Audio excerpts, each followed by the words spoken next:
In this session, we will be discussing on a book called The Cactus and Snowflake at Work by Devorah Zach. The book Cactus and Snowflake at Work takes a fresh look at working relationships. It suggests that everyone is either a cactus or a snowflake, and that our personality types influence how we think, feel, behave, and collaborate. Knowing your personality type and how to cope with others of different personalities might help you achieve professional success. Now, who is the book for? It is for managers who are having difficulty motivating their teams, employees that desire to get along better with their coworkers, anyone who wants to know whether they are a cactus or a snowflake. Now, the book actually has about 192 pages with 9 chapters, which could probably take you few hours to complete, if not days. However, in this podcast, we will try to understand what does the author try to communicate to us as readers. To begin with, I have broken down my understanding in different parts. Each of these sections will help you understand what the author is trying to communicate. So, let's begin with the first one. During any given week, who do you spend the most time with? Is it a close friend? Is it a relative? Do you have a roommate? Surprisingly, it's none of them. While they may not be the first to come to your mind, it's our coworkers who frequently take up the majority of our days and social interactions. Whether you like it or not, you spend about 40 hours a week with the same chosen group of people every day. When you think about it, it's an odd thought. We usually have a say in who we spend time with among our friends. The same is true for who we live with, travel with, and date. When it comes to letting someone in our social circles, we are extremely picky. We stick to people with whom we have common preferences. However, when it comes to coworkers, we rarely have a say in who we spend our time with. Either the hiring manager or someone from human resources team has assigned a coworker to the cubicle next to ours. Then, after 40 hours a week, we find ourselves spending the majority of our active hours with strangers. In any work environment, we are expected to work and gel along with different people. Hence, this disconnect might show up very quickly. There is always that one boss who comes across as hostile in emails, or a coworker who feels compelled to copy everyone on the team if you make a mistake. Now the questions that come to your mind is it only you that they are singling out? Or are these kind of emails being sent to everyone? And if it's standard procedure, why are you the only one who is bothered by it? The author of this book, Devorah Zach, believes that all of these workplace miscommunications can be traced back to unique personality types, the cactus and the snowflake.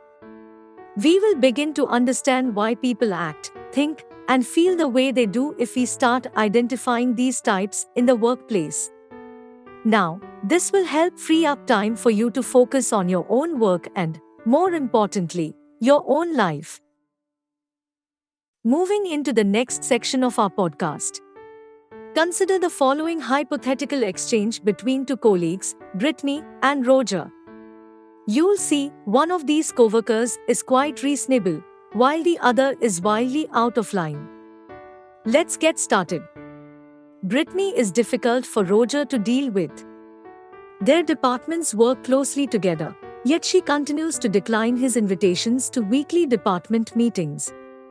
So, Roger devotes his entire Friday to meticulously composing an email. He tells Brittany how vital it is for him to collaborate with her, and how he feels their collaboration has been lacking recently.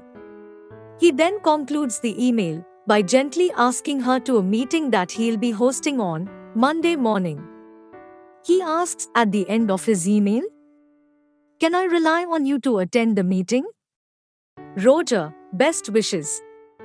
Roger's email receives a response in a few moments. "Sure," Brittany said in response to his request. Roger is dismissed all over again with that one simple word. He obsesses over Brittany's response for the entire weekend. He thinks she didn't even have a decency to respond to his mail appropriately, or to even add an exclamation point to her one-word response. To make matters worse, she simply shows up to the meeting on Monday morning, as if nothing has happened. So, who do you think is at fault here? From Roger's perspective, it is unmistakably Brittany. She shouldn't be so dismissive of such an important message. However, from Brittany's perspective, this is unquestionably Roger's issue. From her perspective, she has carefully read his message and given thought to his request. Not only that, but by agreeing to attend Roger's meeting on Monday morning, she's given him exactly what he wanted. She also thinks that's the absolute worst moment to have a meeting. Roger has no reason to be angry. If anything, he should be grateful to her. Now, as you might think, there is no clear answer as to who is to fault. Roger is nothing but a quintessential snowflake. Meaning, he views life through an emotional lens and makes decisions based on his feelings. He's diplomatic, sympathetic, and empathetic.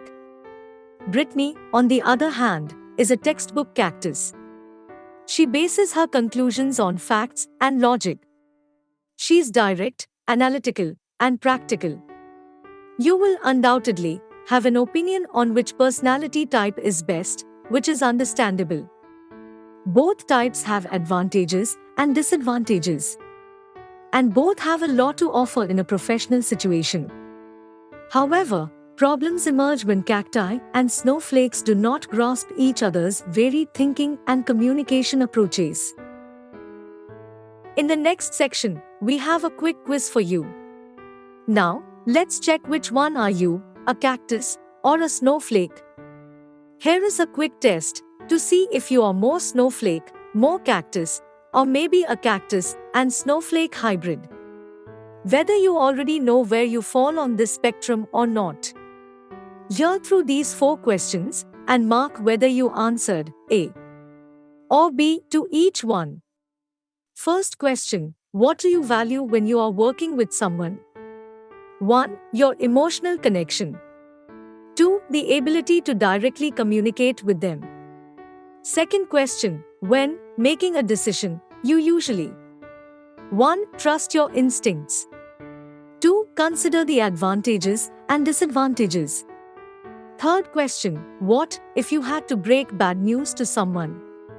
1. Would you attempt to soften the blow, or 2. Tell them straight? Fourth question: when you're speaking with someone whom you know you won't see again. 1. Are you hoping that they like you? 2. You don't really care if you have made an impression. If you answered with mostly A's, you are probably a lovely frosted snowflake. You are a boldly prickly cactus if your answers were primarily B's. Maybe you got a good combination of A's and B's in your replies. That's fine, you have traits from both sorts in your personality. You can tilt more snowflake or more cactus at times. To put it another way, you are not going to send a one-word email without at least including an exclamation point, but you are also not going to take it personally if you get a brief response. There is a condition on this snowflake and cactus classification. The first is that neither kind is more likely to be a creative genius, a chief executive, or a professional snowboarder than the other. Your personality type has an impact on how you approach life rather than what you accomplish. Moving to the next section. The rock band Van Halen was famous in the 1970s and 1980s for their tight pants, powerful guitar solos, and one of the most ludicrous riders in the industry. For those of you who aren't familiar with show business, a rider is a list of demands that performers include in their contracts as performance standards. The most bizarre request made by Van Halen was tucked deep within the paper. The band insisted on not only having a ball of specific candies backstage at every show, but also that all of the brown candies be removed by hand. So, if the band discovered even a single brown candy, the event would be cancelled. If you are a snowflake, you are probably thinking about how unjust it would be to cancel a show and disappoint an entire crowd over a single candy. If you're a cactus, you're probably rolling your eyes as well, thinking to yourself, what a waste of time and resources on such a meaningless work. But don't be so eager to pass judgment. What appears to be a frivolous request at first glance was included in Van Halen's rider for a very good reason. See, the rider also included very sophisticated sound, lighting, and concert safety instructions. If these guidelines aren't followed to the letter, the band and the audience may be in grave danger. The band knew the venue hadn't read their instructions properly if they saw a ball full of brown candies, or worse, no candies at all. If you're a snowflake, interacting with a cactus, or vice versa, the same lesson applies. Don't jump to conclusions. Your colleagues' actions may appear irrational at times, but if you understand why they act the way they do, it will almost certainly make more sense. Even better, if you understand your coworkers, you can adjust your interactions with them to achieve beneficial outcomes. Here are a few additional ideas to help you deal with all of the snowflakes and cacti in your environment. To begin, abandon the golden rule of treating others as you would like to be treated.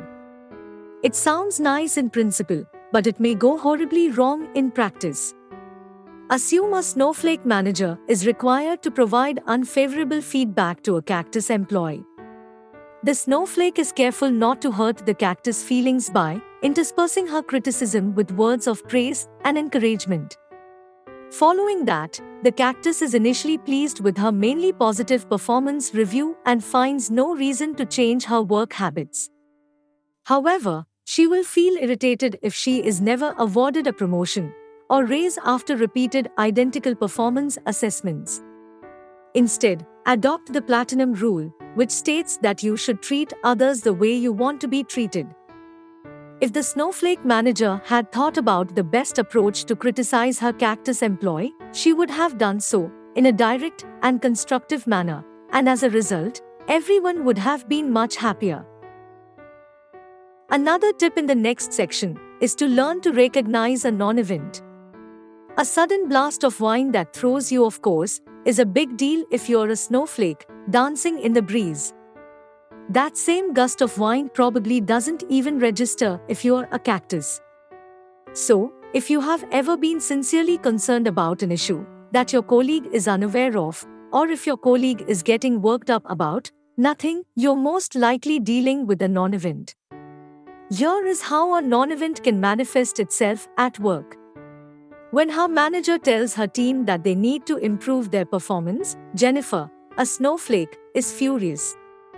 Jennifer is aware of how hard everyone has been working, and she is disappointed that their efforts have gone unnoticed by their boss.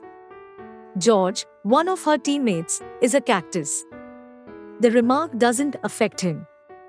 But he's starting to feel irritated with Jennifer, who's too preoccupied with evaluating their manager's remarks to focus on what matters most: executing their job. Let's jump ahead a few days. Jennifer and George are nearing the end of a proposal when they discover a budget error. George appears to be irritated. He can't believe how careless the squad has been with their stats. People don't seem to understand how critical it is to get these things right. Jennifer agrees that the figures must be correct. George, she believes, is overreacting. They found the error and fixed it quickly. Why can't he realize that this isn't such a huge deal? The problem is that events aren't inherently significant.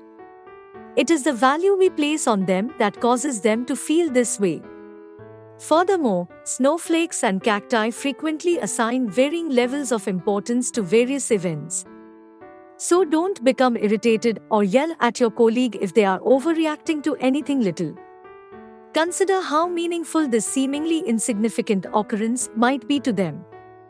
Conversely, if you're freaking out about something that doesn't affect your coworkers, don't let it upset you anymore.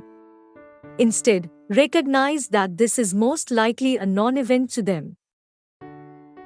Moving to the next section. When a snowflake or a cactus is at its best, they might embody the best characteristics of their sorts. A snowflake can be unfailingly kind and compassionate. A cactus can be practical, grounded, and reasonable. But we are not robots, and we don't always perform at our best. There will be unpleasant days, weeks, and even years in your life. When life gets you down, your less desirable characteristics are more likely to appear and take control of your behavior. Snowflakes can be temperamental, irritable, and oversensitive when they are stressed. Cacti can also be violent, callous, and destructive. So, what's the deal with that? Let's take a little detour to Switzerland around the turn of the 20th century to better understand this. Perhaps you're picturing snow-capped mountains, cuckoo clocks, and yodeling. But let's turn our attention to one of the pioneers of what was then a fledgling field of study known as psychology. Carl Jung is the man behind some of the most groundbreaking psychological ideas, including the collective unconscious and the idea that people can be either extroverted or introverted. The archetypal was one of these ideas. Jung simply suggested that our personality type, or archetype, determines how we experience, comprehend, and act in the world. Our archetype is innate, which means we are born with it and cannot change it significantly. Understanding our archetype, as well as the archetypes of those around us, can help us engage more effectively in society. Does this ring a bell? Two archetypes based on Jung's early teachings are the cactus and the snowflake. Jung's theories expand on the archetype concept. He claimed that, while our characteristics are fundamentally stable, they include concealed components. He dubbed this concealed aspect of our personality our shadow. Our shadow has come out to play, and, more often than not, to cause trouble when we act erratically or out of character. Your shadow amplifies your normal characteristics to the maximum. As a result, a sensitive snowflake who is aware of their emotions may become touchy, tantrum-prone, and dramatic. And a straightforward cactus can be downright harsh to others. Your shadow can also show you a different aspect of yourself. A gentle snowflake might become as prickly as a cactus. And a firm cactus can appear as squishy as a snowflake. What causes the shadow state to exist? Stress, anxiety, and illness are all potential triggers. Or maybe a global pandemic that has lasted more than 2 years? That's another big trigger. Essentially, simply existing in the world and being alive will at some point or another induce a shadow state. So, how can you stay out of the shadow state? To put it simply, you can't. The slightly lengthier answer is that you might not want to avoid it, even if you couldn't. A shadow state is a useful indicator that something in your life has put you off balance, and there's a method to take advantage of it. First, learn how to recognize your shadow. You may be as cool as a cucumber in meetings, but when your shadow appears, you become harsh chevalier. Perhaps you are more of a big-picture thinker, whereas your shadow is fascinated with minor details. You probably don't like your shadow condition, whatever it is. You would probably rather not think about it at all. As a result, gaining a sense of what it looks like might be challenging. But, as difficult as it may be, it's critical that you concentrate on what caused your shadow to emerge. Was it anything huge like a reorganization at work or something trivial like a bug in your calendar app? Knowing your triggers is an excellent strategy to control your shadow. Finally, consider how you feel and behave when you are at your best. What people, events, and places help you feel that way? Understanding what makes you happy and learning to lean on those feelings when your shadow comes will help you control it in a constructive way. This next chapter is dedicated to the bosses. Assume you're holding a snow globe made of glass.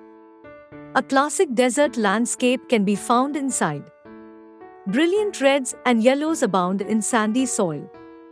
Cacti of all varieties sprout from that soil, prickly pears, tall green saguaro, it's got it all. Now spin the globe around. Imagine a dazzling shower of snowflakes spinning around the world, eventually resting gently on the cacti and desert ground. Isn't it beautiful? And here is the thing, it's exactly like this snow globe when Cactus and Snowflake collaborate. Workers, on the other hand, may want some leadership assistance in order to get there. So, as a boss, how can you manage snowflakes and cacti to achieve workplace success? To begin, recognize and accept your unique leadership style. Are you a cactus or a snowflake? If you are a snowflake leader, you are undoubtedly focused on ensuring that your team is satisfied with their job and with themselves. When employees achieve a goal, you'll be sure to provide plenty of encouragement and praise so they feel recognized and appreciated. If you are a cactus leader, you are undoubtedly focused on ensuring that your team is capable of doing their best work. You may implement solutions to streamline workflows, increase productivity, and ensure that everyone is in the best possible position to attain peak performance. When the team completes a large project, though, you are unlikely to bring in donuts. Both techniques can be effective. However, the most effective leaders can read a situation and adjust their own style to meet it.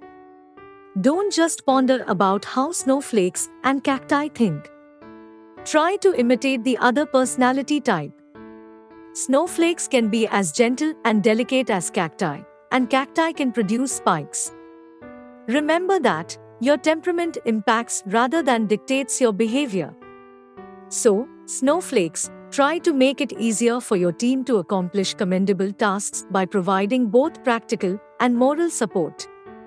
Compliment team members when they do something well, and don't be too harsh if they occasionally miss the target. When you're in charge of a group of snowflakes and cacti, it's critical to know what motivates and triggers each member of your team. To do so, you may need to take a step back from your own experience. Always remember to use the platinum rule. Treat others the way you'd like to be treated. Snowflakes can be motivated by praise, encouragement, and support. Fair treatment and respect for cacti's intelligence and abilities will motivate them. Encourage everyone on your staff to use their individual talents, and your office will be as lovely as that snowy desert globe. This brings us to the last section of this podcast. You have just heard our summary narration to Devora Zacks, the Cactus and Snowflake at Work. The important message in this book is that knowing your personality type can help you accept your inherent traits and, in turn, achieve overall greater success in the job, whether you are a soft-hearted, empathic snowflake or a practical, hard-headed cactus. Knowing how to recognize the cactus or snowflake status of others can help you better understand, manage, and work with colleagues in the future. Here is some practical advice on how to detect a cactus or snowflake in the wild. Pay attention to how others say things. When forming an opinion, emotional snowflakes are significantly more likely to begin with, "I feel." Whereas logical cactus are more likely to begin with, "I think." It's a minor point, but it can serve as a useful beginning point for interpreting individuals around you. Take a chance. You might even discover some cactus or snowflake characteristics on your own in the process. At the very least, it will cause you to consider your coworkers as persons rather than as coworkers. This is the end of the podcast. We hope you liked the narration. Please like, and subscribe to our channel. This will help and motivate us to publish more such podcasts. Don't forget to visit our playlist section to browse through your favorite genre. Thanks for listening and have a good day.